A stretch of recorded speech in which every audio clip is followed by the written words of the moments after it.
¿Cómo Bueno, anda? ¿Qué dice? Qué bueno. Bien, todo bien. Esperando que aparezca una medida en contra de la casta. Tome asiento, Sí. pídale la bárbaro, ¿no? reposera prestada a Macri y se descansa ahí. ¿Cuánto daño todo junto Sí, al mismo tiempo? sí, sí. A mí lo que me llama la atención, ¿sabes qué es? Que nadie, pero no en la política, en la vida, nadie puede creer que puede tomar tan malas decisiones, todas juntas, contra todos, con sectores distintos, diciendo todo unos al con mismo otros, tiempo. todo al mismo tiempo y creer que te va a ir bien. Por eso creo que acá hay un cálculo político inexistente. Inexistente. Sí. Inexistente. Salvo que todo sea pensado a corto plazo. ¿Por qué? Porque en ese plazo sirve para llevarse el botín. Yo creo que hay una intención de Milei de ir a un enfrentamiento con alguna parte de las estructuras democráticas. Sí. En este caso creo que es el Congreso. Sí. Y no sé si lo va a pasar con la justicia también. Bueno, para mí lo de la justicia, bueno, ustedes por supuesto lo trataron, lo de la justicia hoy dándole paso a la cautelar en torno a la reforma laboral es importante. Ya hay declaraciones bastante antidemocráticas de Patricia Bullrich. Ah, que diga lo que quiera. Hablando de la Cámara Laboral, que hace Sí. rato que es insoportable, o algo Sí, así, dijo. sí. Vamos a ver qué dice el presidente, en algún momento va a hablar, sobre el fallo. No creo que haya caído bien, creo que cayó muy mal. Claro, la pregunta es, cuando empiecen a aparecer los recursos de la democracia para defenderse de esta Claro. avanzada, ¿cuál va a ser la reacción del gobierno? Exacto, ahí voy. Ahí está la Pero clave. es que, a ver, si vos mandás todo ese mamotreto de decreto, ese mamotreto de ley ómnibus, y pensás que eso no te va a llevar al choque Bien, de una manera ahí u está. otra, Bien. estás en problemas, no ¿Ya captás evaluaron? o querés, inconscientemente estás yendo contra la pared, acelerás y después ves qué pasa. Tal vez atravesás la pared. Mira, no sé. hasta en una lógica empresarial, yo no soy empresario ni podría hacerlo, porque soy un desastre, vos medís riesgos, ¿no? Sí. Medís riesgos. Lanzás un proyecto, medís los costos, medís Totalmente, los es un riesgos. plan, sí. Claro, bien. ¿No mide riesgo este gobierno? Quiero decir, Yo no... creo que no. Ah, bueno. No mide. Ahí está el tema. Va para adelante, sin estrategia, solo con el fanatismo por estas ideas extremistas. Claro. Y con eso creen que alcanza. No alcanza. No alcanza y tampoco van a poder extender mucho el relato, que el problema son todos menos ellos. A ver, el problema son los cortes, el problema va a ser la justicia en lo que tiene que ver con trabajo. El problema, bueno, ya es para ellos la gente Claro. que no está tolerando este ajuste y no lo va a tolerar. Lo de la nafta se está digiriendo. Lo de la Falta nafta. un 25%. Falta un 25% más, sí. ahora, muy el complejo, muy complejo. falta bajo el parámetro de quiénes. A Sí, nosotros se no cantó, nos falta, se claro. cantó. Alguien dijo, che, falta, bueno. Porque ya no está. Bueno, falta en realidad para llegar a $1, un litro de nafta, súper. Porque la otra ya está arriba de 1000 mangos. Es una locura. Es- Pero más del 100% en un mes. Es Sí, una locura. sí, sí. Pero bueno, insisto, es esto, ¿eh? No miden los riesgos. Me parece que no miden los riesgos porque no ven al otro. No lo ven. No, claro, No no, lo porque ven. si ver al otro implica replantearse lo propio, Exacto, no, ellos no. no lo toleran. Demasiado, no lo toleran. demasiado. Es un gobierno casi teocrático. Sí. En ese sentido. Bueno, claro. ¿No? Claro. Bueno, Le gustó, tiene se una- la dejo, se le la gustó, dejo. sí. muy Gratis, bien. gratis, Poné gratis, ahí gratis, abajo lo de gratis, teocrático. ¿eh? Muy bien. Muy buenas noches, bienvenidos y bienvenidas a Sin Lugar para los Débiles. Hay un momento en donde cuando está tan claro lo que en este caso el gobierno va a hacer, porque ya está haciendo, en contra de los intereses de los argentinos y argentinas, ya queda como poco para analizar en cuanto, por lo menos en este instante, en cuanto a lo que ellos van a hacer. Uno tiene la necesidad de empezar a ver más, bueno, qué se va a proponer de este lado. Hoy la justicia puso un límite, precisamente ante el pedido de la CGT, puso un límite en tanto a ese DNU que tiene un artículo que hace una reforma laboral. Le dijo, bueno, le voy a dar paso a la medida cautelar, lo va a definir después la Corte, pero puso un límite. Me parece que es momento de comenzar a reflexionar acerca de ese rol social y político que como sociedad tenemos, por acción o por omisión, por lo que hacemos o lo que dejamos de hacer, pero la responsabilidad está. Y por supuesto, con todo el equipo, con Anabela Sánchez, con Jorge Elbaum, con Mariano Martín y con el querido Facherman. Bueno, arrancamos Sin Lugar para los Débiles. Bienvenidos.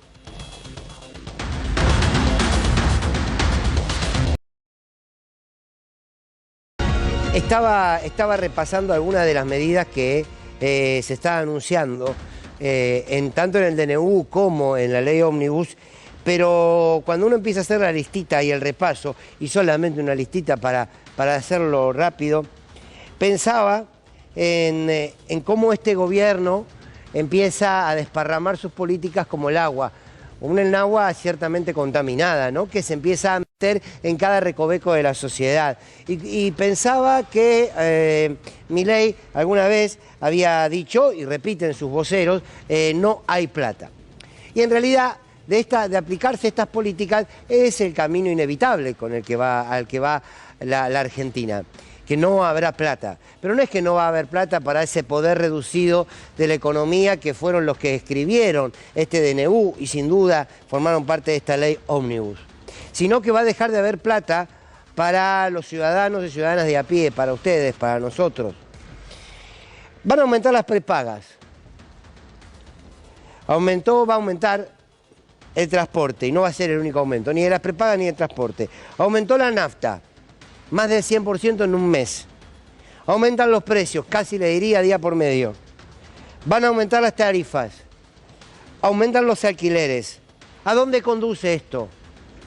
A nada, al abismo. ¿Lo advierte el gobierno? ¿Le importa el resultado final de sus políticas? Me lo pregunto. Se meten con la pesca. Van a extranjerizar nuestros mares, nuestra pesca. ¿Cuál es la necesidad y la urgencia de llevar adelante una ley que modifique el actual sistema, que por supuesto podrá ser mejorado, que tiene que ver con la pesca, con nuestros mares y inevitablemente más temprano que tarde con nuestros puertos? Meterse con la pesca es meterse con fuentes de trabajo, meterse con recursos naturales y meterse con un sector de la economía importante para nuestro país. Bien los gobernadores de la Patagonia, que rápidamente se reunieron y dijeron, no, esto no puede pasar, esto no puede avanzar. Van por el litio. Ayer habló, en el programa del Gato Silvestre, habló el gobernador de La Rioja, Quintela, y dijo, vamos a cuidar nuestros recursos, los de La Rioja en relación al litio, los de Catamarca en relación al litio, los de Jujuy en relación al litio. Tuve la oportunidad de charlar con él en Radio 10 y me dijo, van a tener que mandar el ejército para sacarle los recursos naturales a La Rioja y a los argentinos al fin y al cabo. Van por el petróleo, van por las tierras y van por los satélites. O sea, no solamente que vamos a estar sin plata, además nuestro país va a perder su soberanía, por donde la miren. En cualquier concepto agradable que quieran encontrarle a la palabra soberanía, porque ni nuestros mares serán propios, ni nuestros recursos naturales lo serán, ni nuestro litio, ni nuestro petróleo, ni nuestras propias tierras, ni los satélites que tanto esfuerzo se hizo por construir y que tanto nos han dado. Claro, y el camino de eso simplemente será quedarse sin constitución. ¿Por qué? ¿Por qué? Porque entre otras cosas no miden ninguna consecuencia. Y yo lo que me quiero preguntar es, si las políticas que toman saben que generan profundas desigualdades, que generan más pobreza, más desocupación, que generan un saqueo de nuestros recursos, ¿qué piensan? ¿Que eso no va a tener una reacción social legítima en toda democracia? No la evalúan, no forma parte de la estrategia política evaluar las posibles reacciones, las posibles consecuencias, las posibles resistencias a esas políticas. Y yo quiero imaginarme que las evalúan, o al menos las tienen presente. ¿Y ante eso qué? Porque bien decía recién Pablo Dugan cuando decía, bueno, Bullrich ya salió a hablar en contra de la justicia porque puso un límite a este artículo que tiene que ver con la reforma laboral que integra el DNU. Y ya salió a decir que el problema es de esa Cámara del Trabajo. El problema son ellos, el problema no es ni el DNU ni la ley, el problema son ellos. Como el problema no es ni la desocupación, ni la desigualdad, ni los precios que no alcanzan, ni el hambre. No, el problema son los que salen a cortar una ruta o los que salen a manifestarse. Entonces la pregunta es, si ellos evalúan las consecuencias, pero no les importa y las piensan reprimir, o si no las evalúan. Para el caso, es lo mismo. Algo será más trágico que lo otro, pero es lo mismo. Por lo tanto, quiero volver a la propuesta que les hacía en cuanto arranqué con esta reflexión. ¿Qué pasa de este lado? Del campo nacional y popular, que a algunos, Mariano Martín, no le gusta mucho esa síntesis, pero es una manera de integrar a todos aquellos espacios que no están concentrados ni absorbidos por esas ideas de la derecha. Y quizás la síntesis está en lo que vemos aquí escrito en el Zócalo: organizar, conducir y resistir. La organización se empieza a dar, miren, ya está, todavía son pequeños fueguitos. Ya se están organizando los trabajadores del Estado. No en todos lados, lo veo un poco lento Andrés Rodríguez. No se enojen las bases de los sindicatos. No, hablo de los dirigentes, lo veo un poquito lento. Están echados trabajadores del Estado y en algunos lados no aparece. Uno habla con los trabajadores del Estado, ¿no? Con los trabajadores. Bueno, pero se están organizando. Se están organizando en la cultura. Mañana va a haber a las 6 de la tarde en la Plaza Congreso una actividad enorme para defender la cultura. Se están organizando desde algunos sectores de la educación. Hay universidades que pueden llegar a cerrar. En Santa Fe, por ejemplo, porque ya no tienen presupuesto. Se están organizando los farmacéuticos. Se organizan los gobernadores para resistir al avance sobre la pesca en la Patagonia. Se empieza a organizar también sectores del peronismo que entienden que Alberto Fernández no puede ser más presidente del PJ, ¿no? Un poquito de decoro.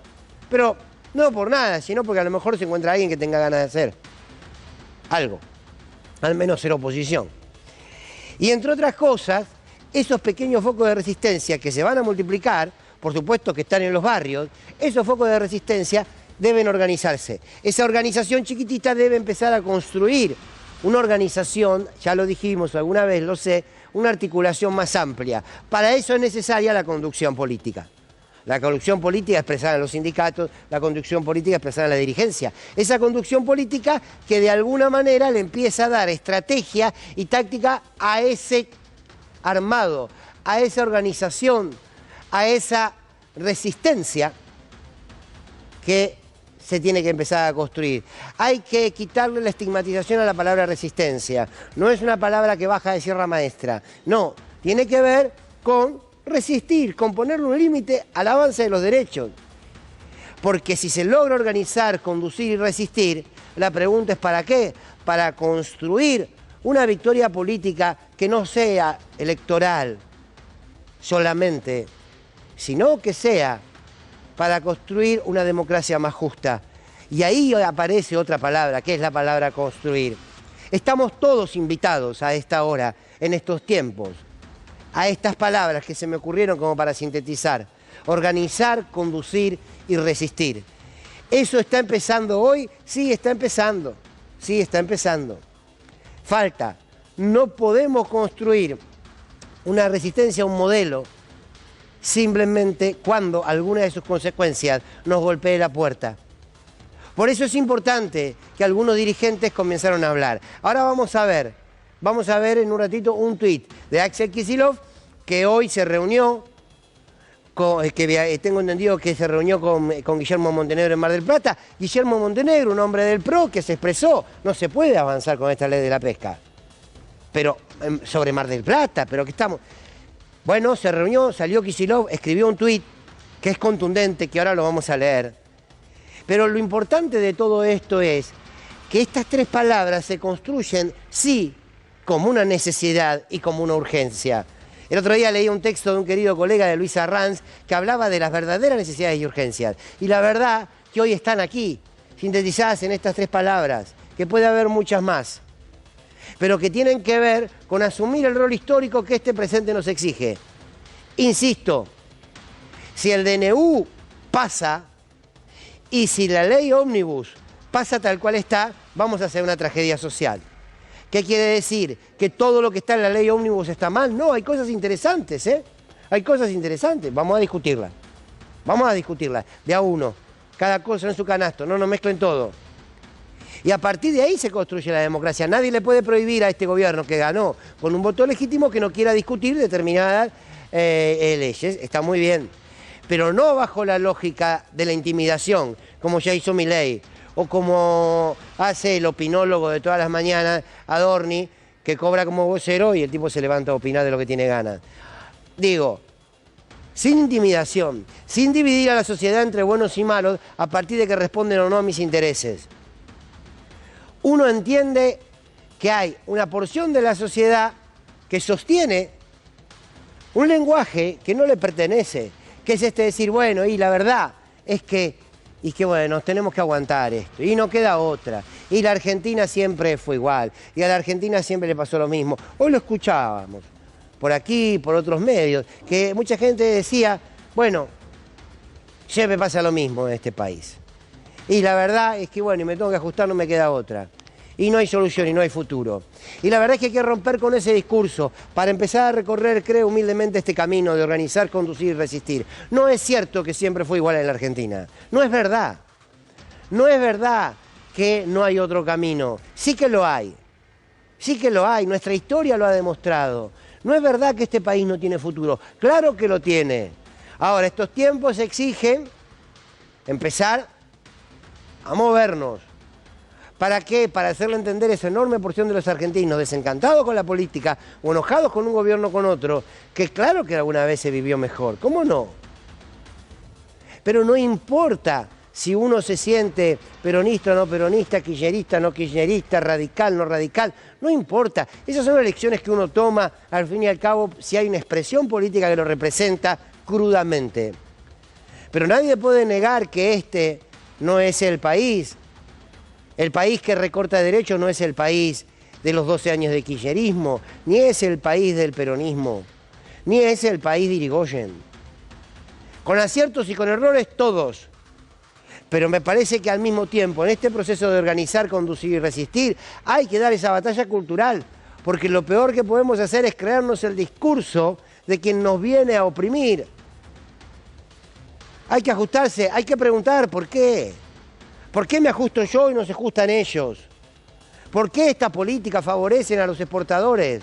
¿Por qué el apuro por extranjerizarlo todo? ¿Quién gana? ¿Cómo que no queda otra? Sí que hay. Pero la mayor victoria de la derecha, culturalmente, es lograr que el patrón pueda transmitir a su trabajador su propia idea y que después el trabajador piense con la cabeza del patrón, o que el oprimido decida de la misma manera o mira la vida de la misma manera que su opresor, y la verdad es que no. Todo ese proceso se da al mismo tiempo. Organizar, conducir y resistir. Me parece humildemente que son tres palabras que hablan de este contexto, de este escenario que recién empieza. Y cierro con aquello que empecé. Me cuesta creer que este gobierno no tenga visiblemente clara conciencia de cuáles son los resultados y las consecuencias de sus políticas.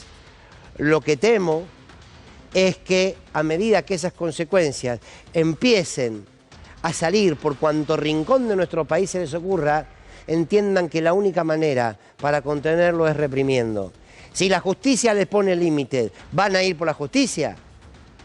Ya lo dijo Bullrich, el problema es la Cámara. Hoy ya dijeron algunos funcionarios que hay medios de comunicación que son antidemocráticos. Bueno, ese relato es el que se empieza a construir. No hay nada nuevo igual bajo el sol, nada nuevo. Organizar, conducir, resistir. Eso también es parte de la historia de este campo nacional y popular que empieza un momento donde se tiene que hacer cargo de lo que le toca, que es cuidar y recuperar a la patria. Bienvenidos y bienvenidas, esto es Sin Lugar para los Débiles.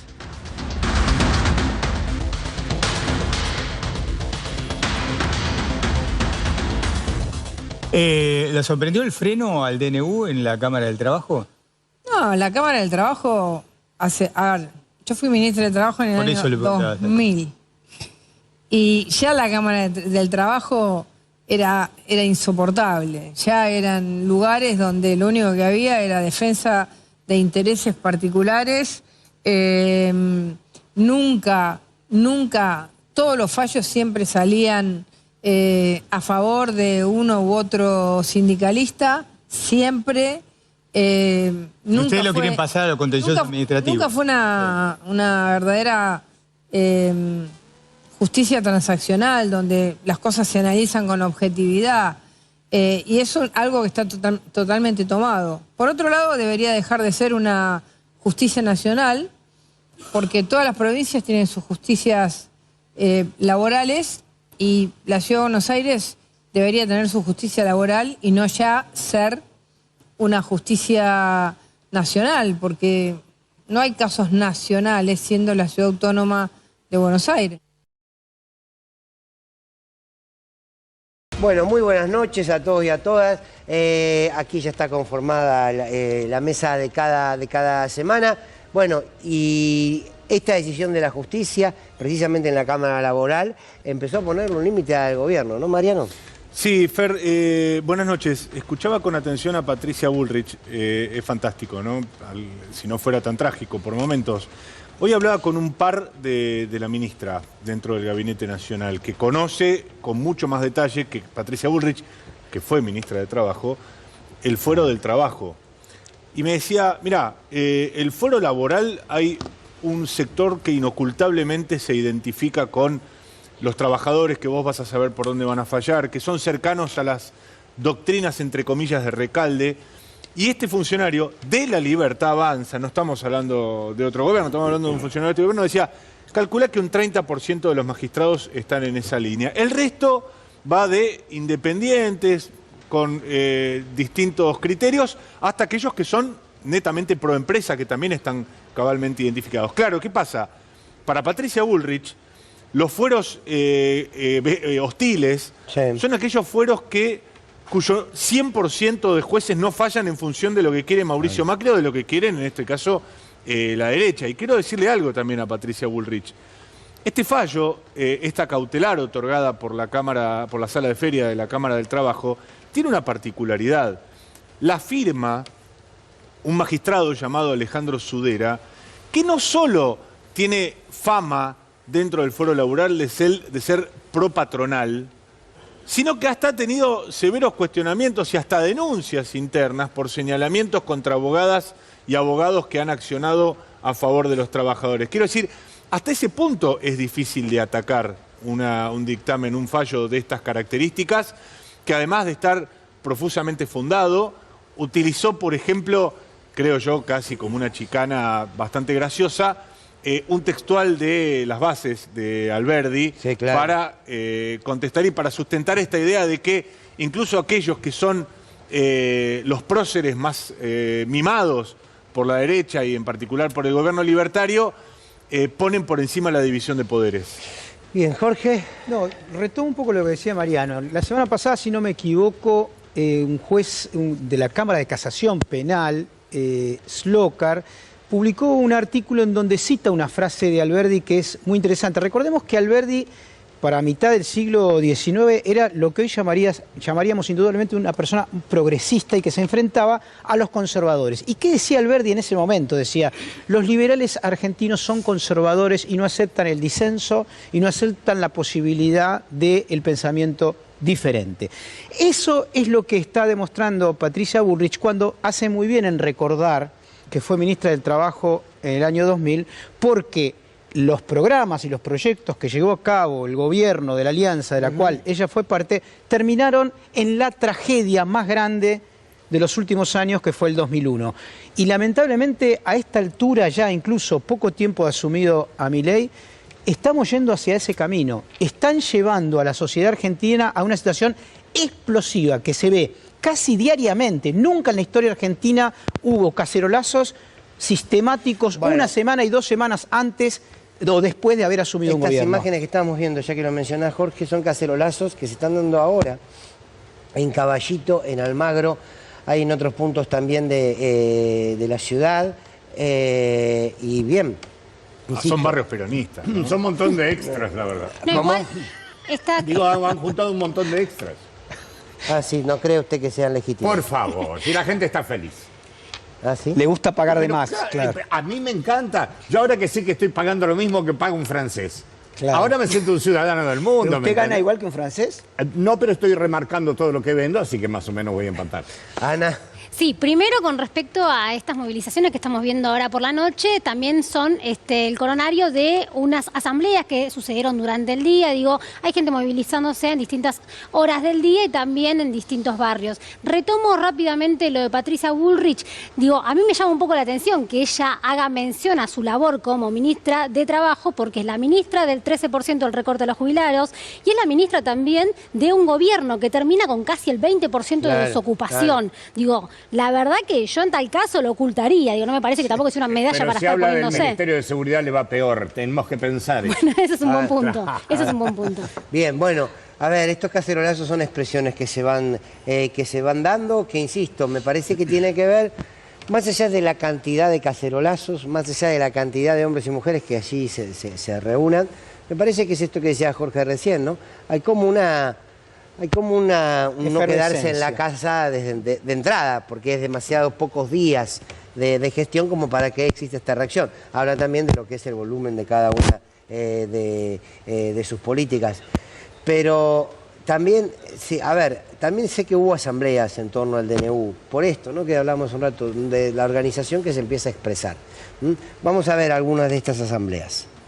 Estamos juntándonos en contra del DNU, de Milei y de la ley ómnibus y de gobernar bajo decreto porque consideramos que la democracia es parte fundamental de nuestra sociedad. Hoy hubo un freno respecto a la reforma laboral. ¿Crees que esto también se puede empezar a replicar en otros aspectos del DNU? Y estaría buenísimo porque claramente hay un descontento popular. La verdad que esto es un desastre en todos los planos y bueno, primero acompañar a todo el mundo por estos ajustes brutales que están haciendo y por otro lado porque estoy convencido que la gente salga a la calle es lo que de alguna manera va a hacer que los dirigentes se pongan un poco a la cabeza y podamos resistir esto que es una entrega. Estoy acá porque esto es un golpe de Estado institucional y es una forma de demandar a nuestros representantes elegidos democráticamente a que también salgan a la calle. Lo que está pasando realmente es muy difícil de sobrellevar. Una devaluación totalmente salvaje, la que hizo este gobierno actual, que bueno, disparó los precios sin control, o sea, no se puede liberar los precios. En ninguna sociedad, aún las que más se llaman liberales, existe lo que yo entiendo que es la ley del zorro en el gallinero. Liberar todo para que los capitales más poderosos se vayan comiendo a los más chicos y bueno, y los precios siguen sin control. Pero ellos apuestan a una recesión. Bueno, esta asamblea se dio en el querido barrio de La Paternal, pero bueno, me parece que esto con el tiempo, si crece, como dice Jorge, que coincido, me parece que luego va a tener que tener una conducción política que también, ahora sí, esta semana se visibilizó más que su presencia. A ver, vos hacías mención, Mariano, a la resolución que tomó la justicia. Tenemos algún fragmento de esta resolución, porque es cierto, es contundente. La tengo aquí atrás. Es contundente. Ah, bueno, pero por más que la pongan atrás, está sí, detrás. Recordemos que solo que sus efectos son suspensivos respecto del capítulo laboral del DNU y no acerca de todo el resto de temáticas que aborda, que son muy extensas. Pero, por cierto, en sus 14 páginas está muy consustanciado, tiene mucha jurisprudencia. Mira, voy a citar algo, si te parece. Sí, claro. Viene a mi memoria, dice el juez, que en su inmortal obra, Bases y Puntos de Partida para la Organización Política de la República Argentina, que obró como una de las fuentes materiales de la Constitución, Juan Bautista Alberdi, lo que citaba vos, Mariano, se preguntó y respondió al respecto. ¿Qué importa que las leyes sean brillantes si no han de ser respetadas? Lo que interesa es que se ejecuten, buenas o malas, pero ¿cómo se obtendrá su ejecución si no hay un poder serio y eficaz que las haga ejecutar? ¿Teméis que el Ejecutivo sea su principal infractor? En tal caso, no habría más remedio que suprimirlo del todo. ¿Pero podríais vivir sin gobierno? Bueno, continúa, pero es este argumento, ¿no?, que vos citabas, que le pone del propio Alberdi, ¿no? Sí, quiero agregar un dato que también me parece muy gráfico de la actualidad, que yo recuerdo en épocas del gobierno de Alberto Fernández, incluso del gobierno de Cristina Fernández de Kirchner, cuando cualquier episodio que involucraba a un juez que fallaba en contra de los intereses del gobierno, merecía reprobaciones públicas, algunas quejas, algún intento aislado de mandar alguna causa al Consejo de la Magistratura, que por supuesto sistemáticamente naufragaba. Y vos fijate la diferencia, ¿no? Que acá hay un fallo, o una cautelar, ni siquiera es un fallo porque por supuesto los amparos no se pronuncian sobre las cuestiones de fondo, sino que generan efectos suspensivos transitorios respecto de algunas normas. Pero fíjate que acá aparece un amparo, insisto, de un juez insospechado de kirchnerista o de pro trabajador, ni muchísimo menos. ¿Y cómo reacciona la derecha en general, Patricia Bullrich, el gobierno de la Libertad Avanza? Hay que suprimir el fuero del trabajo. Bueno, es decir, la apuesta de Máxima, que era la de Mauricio Macri y hoy está encarnada en el gobierno de Javier Milei, es suprimir, en la de Máxima, insisto, suprimir el fuero del trabajo nacional, transferirle todas sus competencias a la Ciudad de Buenos Aires. ¿Por qué? ¿Porque la Ciudad de Buenos Aires es independiente? No, por supuesto que lo quieren transferir a la Ciudad de Buenos Aires porque es una justicia absolutamente cooptada por el macrismo. Bueno, ahí está. Ahora lo vamos a escuchar a Jorge y a Ana, pero digo, a usted también, ¿eh? Bah, gracias. ¿Por qué? Porque ahí empieza a aparecer como el otro nivel de este gobierno. El primer nivel es atacarnos, y esa es la palabra creo adecuada, atacarnos con un montón de leyes, DNU, qué sé yo. Bien, la segunda etapa es cuando los resortes de la democracia aparecen para poner un límite, van a ir por los resortes de la democracia. Mira, me la dejás picando los dos. Mira, escucha bien. Los liberales argentinos son amantes platónicos de una deidad que no han visto ni conocen. Ser libre para ellos no consiste en gobernarse a sí mismos, sino en gobernar a los otros. La posesión del gobierno es ahí toda su libertad. El monopolio del gobierno es ahí todo su liberalismo. Juan Bautista Alberdi. Hermoso. Increíble. ¿Cómo puede esta gente citar a alguien que efectivamente fue un progresista de su época y creía en la libertad de opinión, en que se pueda expedir la justicia y no cuestionarla de fondo como lo están haciendo? Obviamente no tienen nada que ver con Alberdi. Bien, Ana, ahí la CGT, que lo tenemos aquí atrás, la CGT emitió un comunicado y dijo, entre otras cosas, vos que sos la más joven y la que mejor lees. Dictar una medida cautelar suspendiendo la aplicabilidad de lo dispuesto en el título cuarto de trabajo del derecho del decreto de necesidad de urgencia número 7023 hasta tanto recaiga sentencia definitiva sobre la cuestión de fondo ventilada en la causa. Que se va a ser tratada en la Corte Suprema. Bien. Solamente la Corte Suprema puede. Pero mientras tanto está suspendido. Bueno, es importante igual también que el gobierno de Javier Milei dijo que van a apelar esta definición de la Corte de la Justicia. Sí, lo que está buscando el gobierno de Javier Milei concretamente no es cambiar la cancha. Claro, al gobierno no le sirve permanecer en el fuero del trabajo, a donde es una moneda en el aire esta resolución, básicamente porque te puede tocar un juez pro trabajador como te puede tocar un juez pro empleador. El objetivo del gobierno de Javier Milei, y más precisamente de los estudios jurídicos que lo asesoran, me refiero, claro, a Rodolfo Barra como procurador del Tesoro, pero sobre todo a aquellos estudios jurídicos que están muy cerca del Poder Real, Broyú, el estudio Funes de Rioja, etcétera, etcétera, que están planteando transferir todas las causas relacionadas con el DNU al fuero contencioso administrativo. Bien, ahora quiero sumar algo más. Una cosa con respecto a eso. La cuestión de fondo es que acá no hay ni necesidad ni urgencia. Esa es la cuestión de fondo que tiene que tramitar la Corte Suprema. La pregunta es, ¿hay necesidad de urgencia para este DNU? Y eso es lo que la Corte ya mismo dijo que va a dilatar hasta febrero, no en la feria. Con lo cual se junta con esto de la Cámara Federal. Sí, Solo puedo estar indignado, porque la verdad le digo, yo pensé que los jueces eran todos nuestros. Y siempre hay alguno que se suelta. Yo le digo una cosa, esto con Mauricio no pasaba. Y con Jorge Rafael muchísimo menos. Bueno, perdón, déjame recordar algo gracias a lo que nos trae a la memoria Fachelman y linkeándolo con lo que comentábamos recién de que cuando algo no le gusta a un gobierno de estas características, ¿cómo acciona?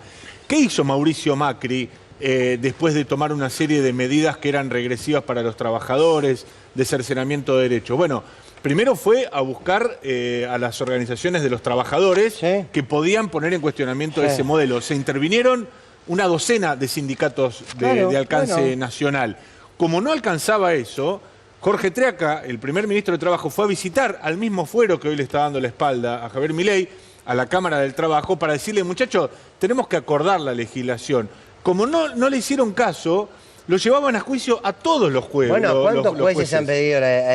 Yo me acuerdo de la procuradora... Gil Carbó. Gil Carbó. La extorsionaron. La extorsionaron con el teléfono de sus hijas en el diario Clarín. Se cansaron de perseguir jueces. Bueno, a ver, pasemos a otro tema que tiene que ver precisamente con las consecuencias que se empiezan a ver, ¿no? Vamos a hablar hoy de lo que es la llamada casta, pero en este caso la casta de Milei, porque recordemos que Javier Milei hizo toda su campaña en base a que el ajuste le iba a pagar la casta. Ahora bien, ¿quiénes están pagando el ajuste? Comencemos a hacer este recorrido. En este primer caso, con los jubilados. Sí, nosotros estamos reclamando varias cuestiones. Inicialmente, un aumento de emergencia para los jubilados. El 70% de los jubilados está ganando la mínima, 100.000 pesos, más el bono que es superficial, llega a 160.000 pesos, que lo venimos cobrando de noviembre y lo vamos a seguir cobrando hasta marzo. ¿Qué quiere decir? Que con un proceso inflacionario del 40-30%, bueno, está manteniendo salarios totalmente retrasados. Acá lo que importa es denunciar que no están entregando la quimio. Por ejemplo, yo tendría que haber empezado el 21. Gracias a mi oncóloga, yo tengo, desde el 29 empecé el tratamiento. Están dando de baja los transportes para discapacitados. O sea, el ajuste parece ser que la casta somos los jubilados. O sea... Usted tiene dificultades con los medicamentos de quimioterapia. No lo recibe. No solamente yo, somos un montón. Pacientes oncológicos. Pacientes oncológicos. Bueno, ¿por qué empezamos a hacer este recorrido? Porque mintieron con respecto a quiénes iban a pagar el ajuste. Todos nuestros compañeros durante el día están en la calle, ponen el micrófono. A la persona que le ponen el micrófono hace algún tipo de mención de que tuvo que cambiar los productos básicos que consumía, o si, por ejemplo, en el caso del transporte público, personas que se toman 2 colectivos, un tren, etcétera, que no les alcanzan salarios. Es automático. Vos ponés el micrófono y cualquier persona te dice que no alcanza la plata. Esa es la casta para Javier Milei. Continuemos ahora con los despedidos. Que ya quedó sin trabajo, el viernes fue el último día porque él está en la obra pública y las obras públicas están cerrando, así que él ya quedó sin trabajo. Esta semana le dijeron hasta nuevo aviso, pero creo que no porque están cerrando. En vez de abrir obras públicas, las están cerrando, así que... Maestro, te molesto un segundo. ¿Cómo estás, che? ¿Cómo la estás pasando? ¿Cómo estás? Mal, me quedé sin trabajo recién. ¿Recién? Me estoy volviendo a mi casa. Vengo de Loma Hermosa.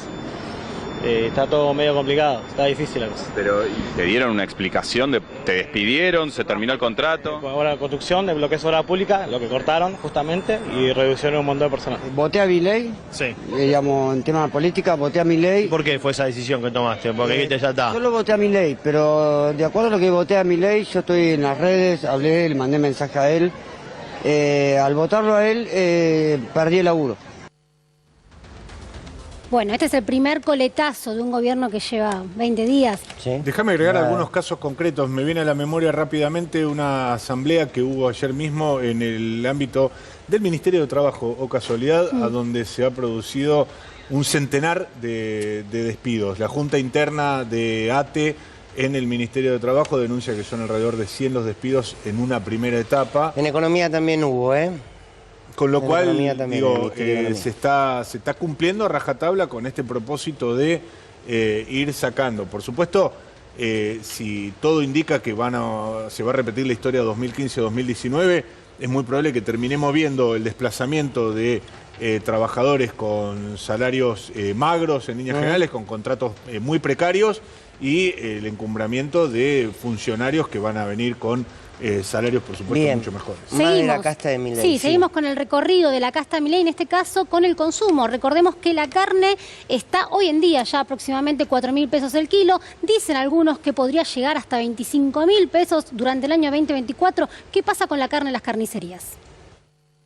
Ya no te pide, dame 2 kilos, 3 kilos, no, dame 4 milanesitas, te dice. 4 milanesas de nalga y se la rebusca la gente. Sí, cayó bastante. ¿Y los medios de pago? ¿Ustedes aceptan todos los medios de pago, solo efectivo?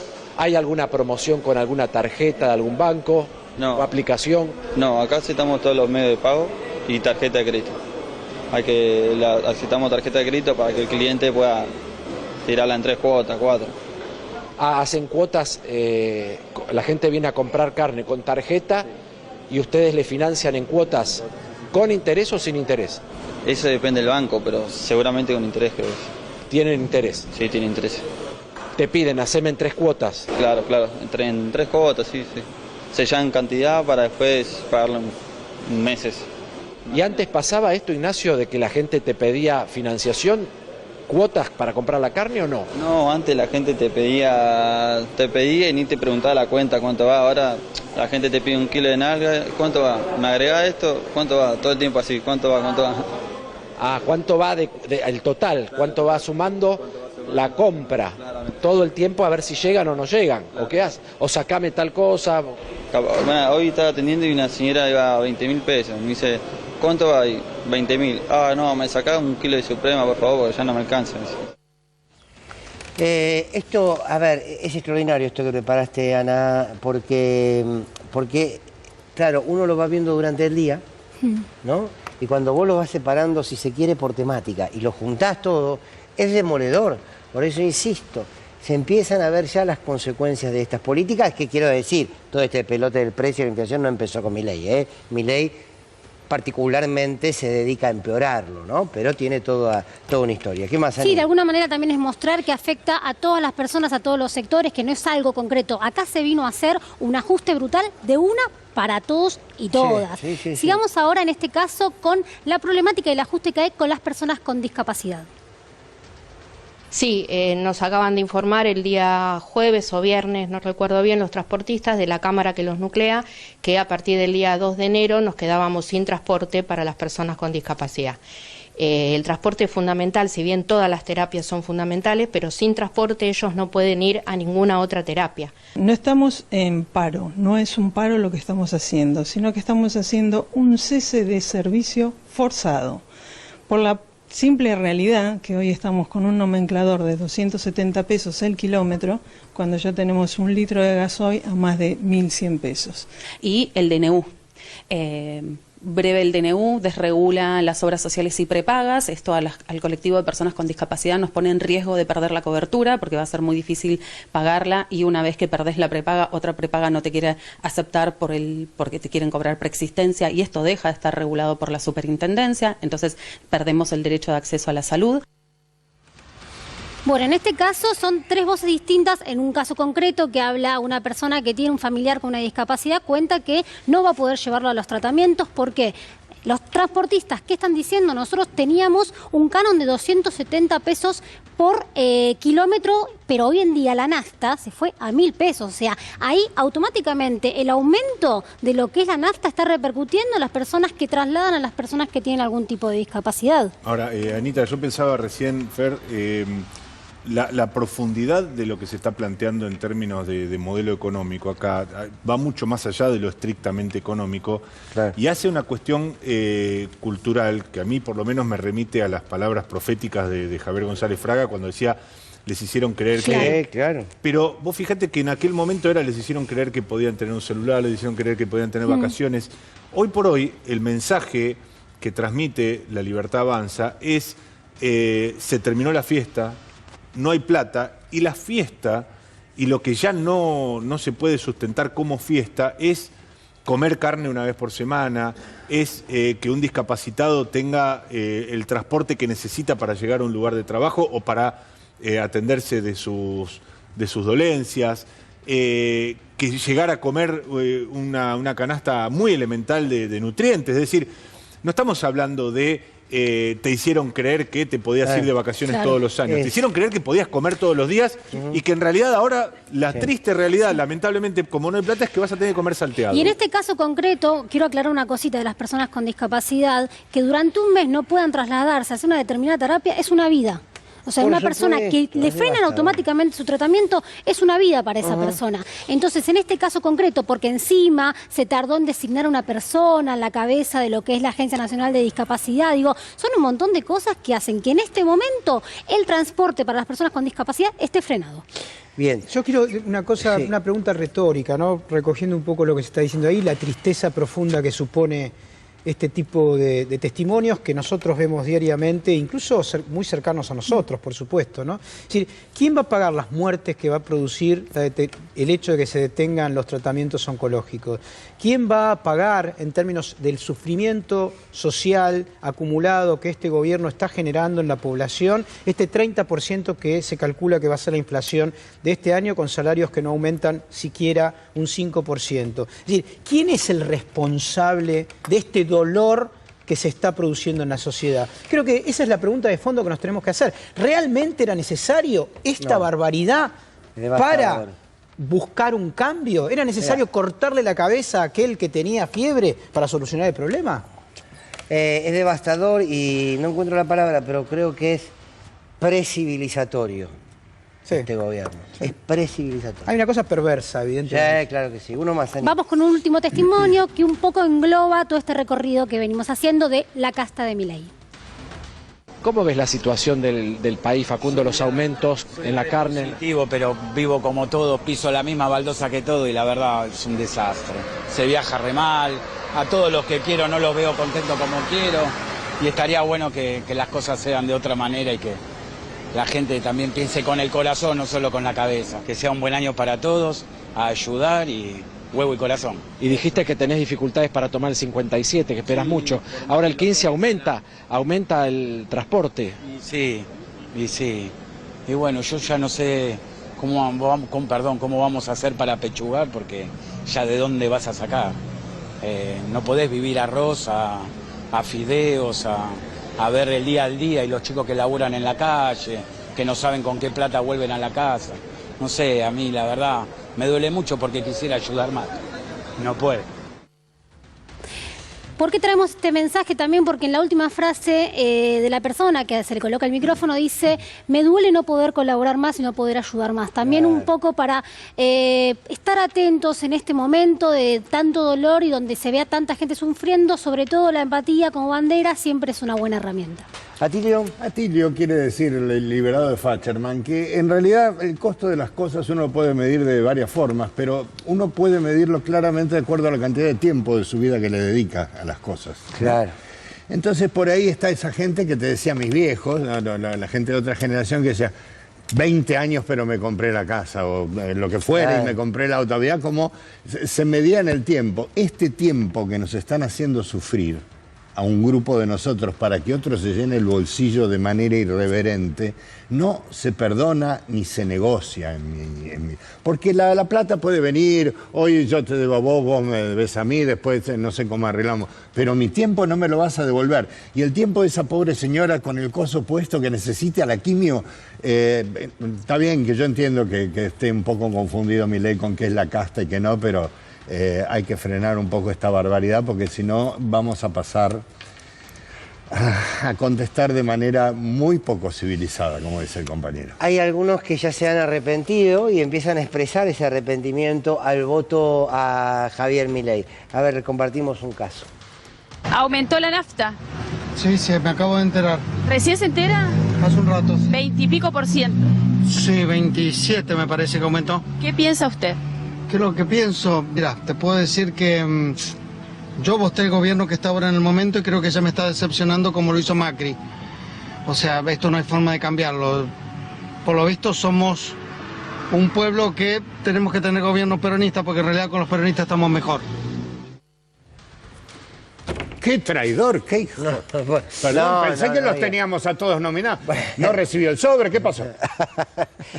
Bueno, que esto se empiece a expresar. Por eso muchas veces hemos dicho, ¿no? En el voto de Milei hay un voto que es puramente fascista, hay un voto que es profundamente gorila, antiperonista, despectivo con las clases populares. Sí, hace bien, sí, ¿no? Autorreferenciarse. Pero también hay un voto de una porción de la sociedad que vota por el contexto y vota por la insatisfacción que le generó el último gobierno. Y bueno, y acá creo que son los que más rápidamente van a expresar su descontento con el gobierno de Milei. Fer, hay un problema de base en este gobierno que no se vislumbra como, cuya solución no se vislumbra en el corto plazo. Es un gobierno que nace débil, por supuesto sin gobernadores, con una minoría muy pequeña en el Congreso de la Nación, evidentemente no tiene un anclaje en los fueros judiciales y demás, y avanza con un plan económico a rajatabla que le empeora la vida al 95% de la población. No es que, a ver, yo tengo que recordar necesariamente, Carlos Saúl Menem, acabado el primer año de puesta en práctica de la convertibilidad, le ofrecía a un sector de la clase media estabilidad, no había inflación. Sí. Bueno, podemos discutir todo lo que sucedió. Había una zanahoria detrás de ese palo. Claro. Acá no hay zanahoria. Tenía el 60% del Congreso. Y tenía gobernadores, y tenía Congreso, etcétera, etcétera. No, acá claro. no hay zanahoria. Acá es puro palo. Y Javier Milei no está entendiendo. La zanahoria es mesiánica. No está entendiendo que se está entregando su propia gobernabilidad.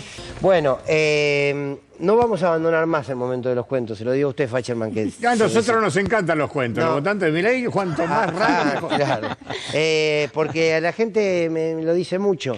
Qué lindo los cuentos. Bueno. José Luis Lanao. Mucha gente nos mándennos, que yo los leo, no tengo problema. José Luis Lanao escribió, miren qué lindo título, si la policía corta no cobra.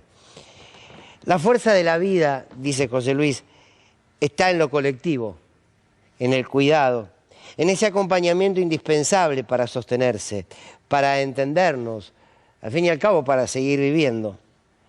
El mundo no ha dejado de interpelarnos, cada vez lo hace con nuevos y más poderosos argumentos. Sin embargo, no ha hecho más que ampliarse la distancia entre la realidad y la percepción autocomplaciente de esa ensoñación narcisista de un yo dominante e incontrolado, que es perfectamente funcional al sistema. Sobre el sufrimiento de millones de pobres, de la clase media y la destrucción de su mundo, se sostiene el bienestar de este mega decreto de necesidad y urgencia. Nunca es tan devastadora la soberbia que cuando se vuelve innecesaria. Uno aprende a reconocer la muerte de lo social entre todos los olores que guarda la tierra. En algo nos han puesto de acuerdo a todos. La patria no se vende. Y si la policía es la que corta, no cobra. José Luis Lanao. Quiero repetir esto que me pareció extraordinario. Nunca es tan devastadora la soberbia que cuando se vuelve innecesaria. Una muy buena síntesis de este gobierno, de este presidente. Mañana nos encontramos, gracias por acompañarnos. Buenas noches.